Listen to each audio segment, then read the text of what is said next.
again, please raise your hands to give the microphone. It's the same chair as well. Yeah.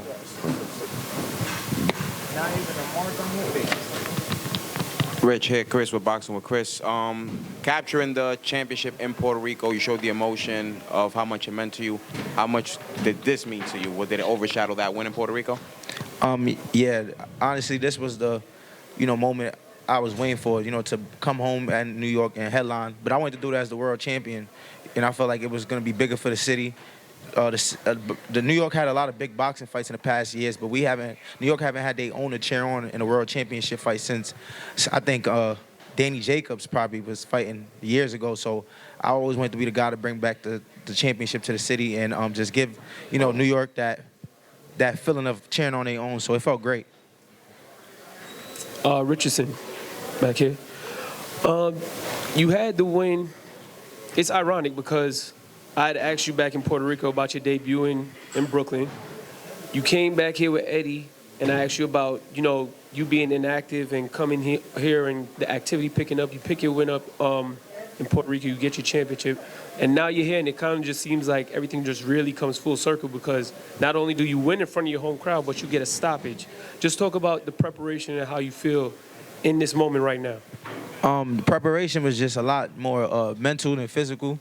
Just, like I've been saying, I haven't got comfortable with the big fights, the anticipation, seeing my opponents, hearing what the media got to say, just that whole feeling is a different feeling. Just, you come fight week the day before the weigh-in or something, you see your opponent in weigh-ins and you go fight it. So just getting used to that psychologically and knowing like, oh yeah, like I know what I'm gonna do to this guy, and just believing that I got another gear, and today I've reached that other gear where it's like I'm gonna take him out, and I said it the whole build up to the fight, and I just didn't want to go out there and just box.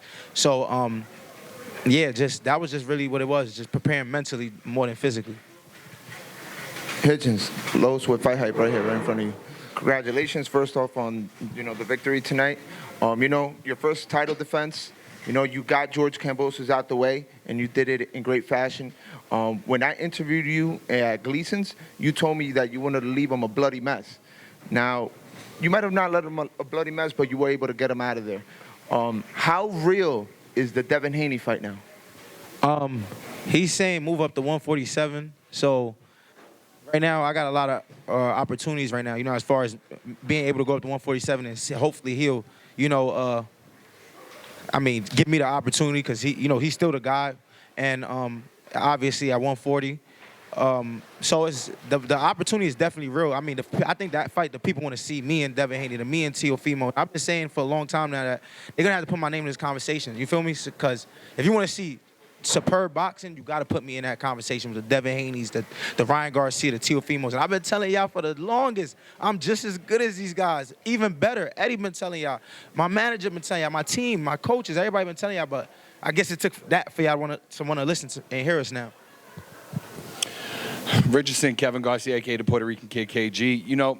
I asked you a little while ago, how did you feel about, Bill Haney being here, Teofmio getting in the ring? Just a year ago, they were saying, you didn't have the power. You didn't bring the fight to people. Now you're a champion. You've defended that championship, and you've got people here scouting you. What's the year been like for you, and just the turnaround with now people calling you out? Yeah, just last year, I was leaving London last year, July. I was on Twitter going back and forth with George Kambosos, actually, and he was like, you'll never be world champion. You're only going to fight in front of 300-400 people.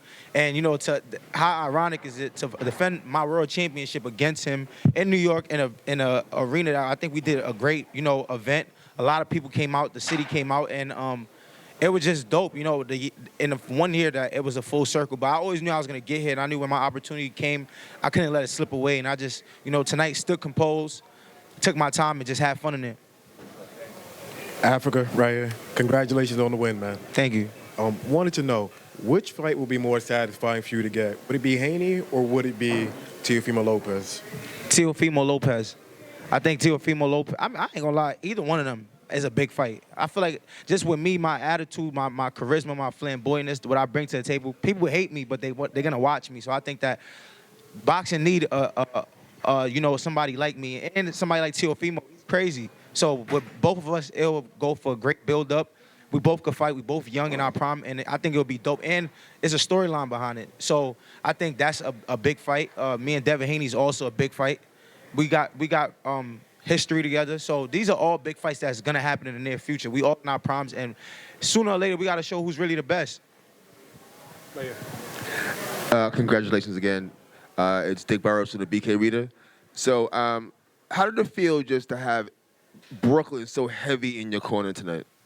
I knew once I brought the championship back home, like New York was gonna, show up. We had all type of people. I was looking at the crowd like, damn, I didn't even know like it was gonna be like this. It was like, people that I didn't know would show up, showed up.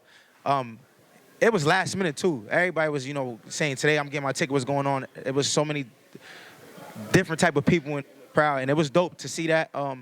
And I think after today, next time we come back to New York with a better name, it'll be even a bigger event. So I'm climbing slowly but surely, and I'm just, grateful and thankful for this. Champ, you come through the Cops and Kids program. Tell us about that program and the people in that program and how they've had an influence on you up to this point. I feel like I'm the living proof of the Cops and Kids program. The program is meant, Pat Roos and Teddy Atlas started it years ago, and it was meant to take a young kid out the street, take him from anything that can be negative, and make them put their time into something positive. I was a kid that I didn't want to be a boxer. I just seen Floyd Mayweather talking shit the Big Show, and I was like, oh, that's cool. I came to the gym. I smelled the hand wraps.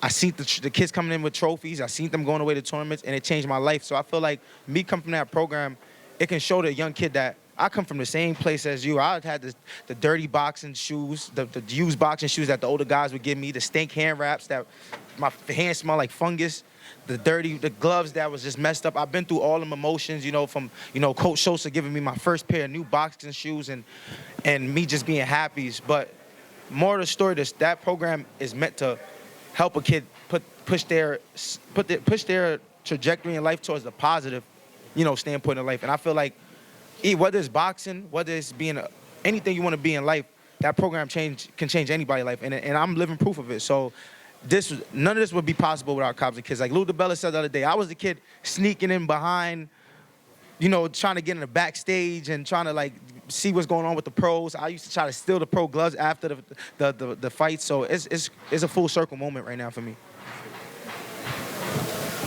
Hey, Richardson, congratulations on excellent win. Jay with Sportbox TV official.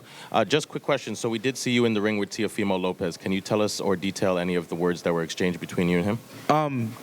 He basically congratulated me, and I said, yeah, we got to make it happen. And, he's also signed right here with my manager, Keith Conley. So, it's ties right there with me and him. So the fight is definitely something that got to happen. He's already established his name in the boxing world.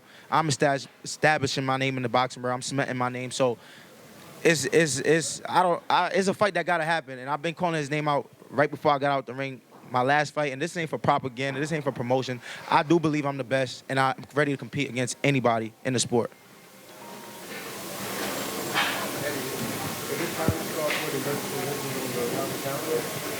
Not yet, no. But he's got pound-for-pound ability.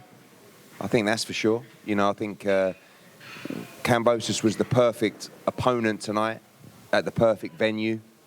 When we talked about it, it was a big investment to make because George, rightfully so, is not a cheap opponent.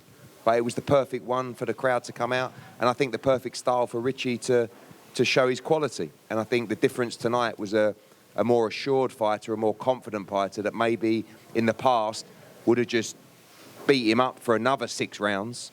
And then you saw how he came out in the 7th. Real aggressive, pushed him back, walked him down and beat him up and got the stoppage. And that's the difference, really. Once people see a 6-round domination, they don't want to see another 6-round domination. They want him out of there, and that's what I think Richie's learned, and that's what he did tonight in style. Africa. All right, so Malik Hawkins, John Bowser, Gustavo Limos, Liam Paro, now George Kambosos. Every so-called step up, you make look like a step back. I know I say that to you all the time. Everybody wanted to see the final level of Richardson Hitchins. Is this the beginning, or like what can we look forward to? This is definitely the beginning. Every day I'm perfecting my craft mentally. Every day I'm watching, I'm paying attention to details. I'm watching, I'm seeing what's going on.